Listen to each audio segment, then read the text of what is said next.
آج محترم المقام عالم بعمل حضرت مولانا محمد طیب جامی صاحب دامت برکاتہم کی دعوت پر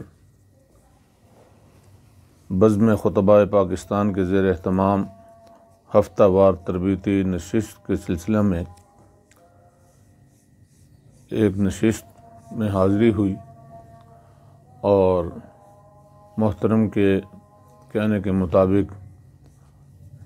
اپنی ناقص تعلیمات اور علم کی روشنی میں یہ بات عرض کرنا ضروری سمجھتا ہوں کہ ہمارے مسلک حقہ کے جید علماء کرام خصوصاً نوجوان خطباء جو میدان خطابت میں الحمدللہ اس وقت اپنی کاوشیں جاری رکھے ہوئے ہیں، اللہ تعالیٰ قدم با قدم ان کی نصرت فرمائے اور انہیں میدان میں کامیابی و کامرانی سے ہمکنار فرمائے۔ یہ تربیتی نشست جو مولانا قاری محمد طیب صاحب جامی دامت برکاتہم نے شروع کی ہے، یہ اس دور کا ایک اہم تقاضا ہے۔ میں یہ سمجھتا ہوں کہ ہمارے نوجوان خطباء پر یہ مولانا کا بہت بڑا احسان ہے کہ انہوں نے اپنے دوستوں کو، اپنے ہم عمر ساتھیوں کو منظم بھی کیا اور کرنے کی کوشش بھی کر رہے ہیں، اور پھر ان کے ساتھ بھرپور تعاون یہ کر رہے ہیں کہ ان کا مستقبل روشن کرنے کے لیے اپنی کاوشوں کو بروئے کار لائے ہوئے ہیں۔ یہ ادارہ آپ حضرات کا ادارہ ہے، آپ حضرات اس میں بڑھ چڑھ کر حصہ لیں اور اپنے جملہ رفقائے کار کو اپنے ساتھ جوڑیں اور مولانا کی حوصلہ افزائی فرمائیں۔ خطباء کرام کے لیے میری رائے یہ ہوگی کہ اپنے خطبات کے آغاز سے پہلے ہی اس کی تیاری کے سلسلہ میں اپنا مستقل طور پر مطالعے کا اہتمام فرمائیں اور بھرپور طور پر اگر کوئی بات سمجھ میں نہ آ سکے تو اپنے اکابرین سے، بزرگوں سے اس کی رہنمائی لیں، اور میدان خطابت میں جب آپ قدم رکھیں تو پوری طرح اپنی صلاحیتوں کو بروئے کار لے کے آئیں۔ اس میں سب سے بڑا عمل جو میں نے اپنی ناقص معلومات میں اچھا سمجھا کہ جو میرے لیے میدان میں چلنے کا باعث اور کامیابی کا سرچشمہ ثابت ہوا، وہ یہ ہے کہ خطیب تقریر سے پہلے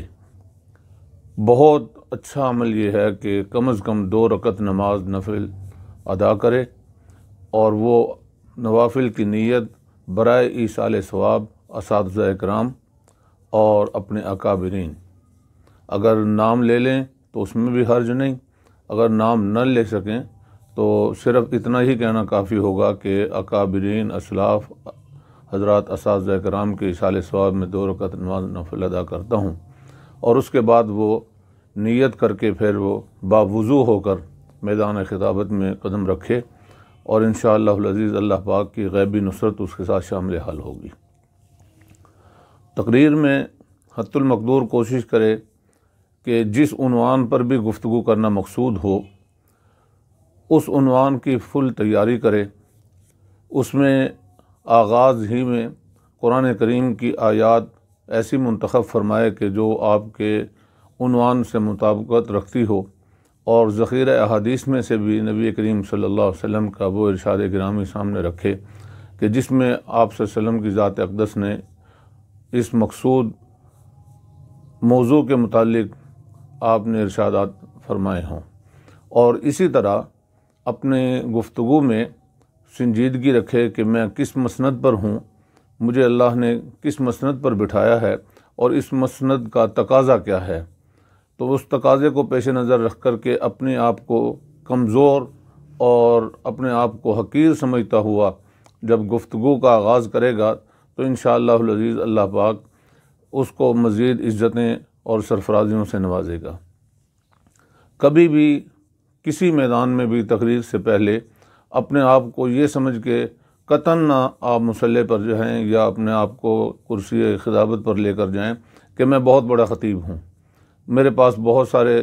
دلائل ہیں، میرے پاس بہت اچھی گفتگو ہے، نہیں کچھ بھی نہیں، اللہ تعالیٰ کی نصرت شامل حال ہوگی تو انشاءاللہ سب کچھ ہوگا، اور اگر خاکم بدہن اللہ تعالیٰ کی نصرت شامل حال نہیں اور آپ شیطان کے بہکاوے میں آ کر کے اپنے آپ کو ہی کچھ سمجھ بیٹھے تو بہت ممکن ہے کہ خدا نخواستہ آپ کو کوئی بڑے نقصان کا سامنا کرنا پڑے۔ پوری گفتگو میں کوئی ایک جملہ بھی آپ کی زبان سے اگر ایسا نکل آیا تو اس کی وجہ سے آپ کو ساری زندگی پشیمانی کا سامنا کرنا ہوگا۔ اپنی گفتگو کو سنجیدہ رکھیے گا، غصہ اور اسی طرح جذباتی انداز میں اگر گفتگو کرنی ہے تو کم از کم اپنے جذبات پر انسان کو عبور اور کنٹرول ہونا ضروری ہے۔ صرف دوسرے کو دیکھ کر اس کی دیکھی دکھائی بات کو آگے نقل کرتے وقت انداز اپنا لینا یہ کوئی کمال نہیں۔ وہ کہتے ہیں نقل را عقل باید، نقل کو بھی عقل چاہیے۔ آپ اس چیز کو پیش نظر رکھ کے اگر چلیں گے تو انشاءاللہ اللہ پاک حامی و ناصر ہوں گے اور اللہ پاک آپ کی نصرت فرمائیں گے۔ جب سپاہ صحابہ معرض وجود میں آئی تو مولانا حق نواز رحمۃ اللہ علیہ ملتان میں اس عاجز کے پاس ہی آئے اور یہیں سے مجھے لے کر کے گئے اور مجھے سپاہ صحابہ کی ذمہ داری بھی سونپی، اور میں ایک عرصے تک سپاہ صحابہ میں بطور ذمہ دار کے بھی اپنی خدمات سر انجام دیتا رہا۔ مولانا ضیاء الرحمن فاروقی صاحب، مولانا اسحاق القاسمی صاحب رحمۃ اللہ علیہ، مولانا اعظم طارق صاحب، مولانا علی شیر حیدری صاحب، یہ اکثر بزرگ وہ ہیں کہ جو جماعت میں باضابطہ میرے بعد تشریف لائے تھے اور مجھ سے پہلے جنت میں جا چکے ہیں، اللہ تعالیٰ ان کو اعلیٰ علیین میں جگہ عطا فرمائے۔ اور اسی طرح پھر جب سپاہ صحابہ کی زیر اہتمام ہم نے شعبہ تبلیغ قائم کیا تو اس شعبہ تبلیغ میں بھی جو ہمارے رفیق سفر تھے اس میں موجودہ دور میں اس وقت الحمدللہ مولانا محمد احمد لدھیانوی صاحب اور اسی طرح ڈاکٹر خادم حسین ڈھلو، مولانا عبدالخالق رحمانی اور کئی حضرات اور بھی ہیں الحمدللہ جو ہمارے ساتھ شعبہ تبلیغ میں چلتے رہے اور آج بھی وہ الحمدللہ میدان خطابت میں شاہ سوار ہیں۔ اللہ تعالیٰ کی توفیق سے اللہ تعالیٰ انہیں کامیابیاں عطا فرمائے۔ اس میں آپ کی اس وقت عمر کتنی ہو چکی ہے؟ میری اس وقت عمر تقریباً 65 سال ہے اور میں اس مسجد میں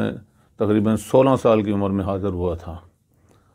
اس وقت سے اب تک الحمدللہ یہی ہوں اور پوری تعلیم میری جامعہ خیرمدار سے ہے، نورانی قاعدہ سے دورہ حدیث شریف مکمل۔ اس میں ہمارے جو نوجوان خطباء ہیں ان کے لیے اسٹیج کے حوالے سے کچھ اگر آپ کے تجربات ہیں کہ اسٹیج پر خطباء کو کن کن چیزوں کا خیال رکھنا چاہیے اور کون کون سی چیزیں ان کے لیے اسٹیج کے حوالے سے ضروری ہے؟ اس کے لیے ایسا ہے کہ ایک تو سب سے بڑی بات یہ ہے کہ میں نے پہلے عرض کر دیا کہ گفتگو سے پہلے اپنی گفتگو کی تیاری، عنوان کی تیاری اور عنوان پر پوری طرح سے عبور حاصل کرنا ایک بات۔ دوسری بات یہ ہے کہ حت المقدور کوشش کی جائے کہ اپنے آپ کو عاجزی کے انداز میں لے آیا جائے، نہ کہ متکبرانہ انداز میں آدمی اسٹیج پر آئے، کیونکہ تکبر اللہ کی ذات کو پسند نہیں ہے۔ اور ہمارے بڑے بڑے اکابرین جو قداور شخصیات بزرگ اسلاف گزرے ہیں، باوجود اس کے کہ ان کے پاس علم و عمل بھی تھا، لیکن اس کے باوجود ان کا جو ایک خاصہ ہے وہ ہے عاجزی اور انکساری کا، سادگی کا۔ اللہ تعالیٰ کے فضل و کرم سے انہوں نے پھر ہر میدان اپنے سر کیا اور الحمدللہ آج بھی ان کا نام روز روشن کی طرح یہاں ہے۔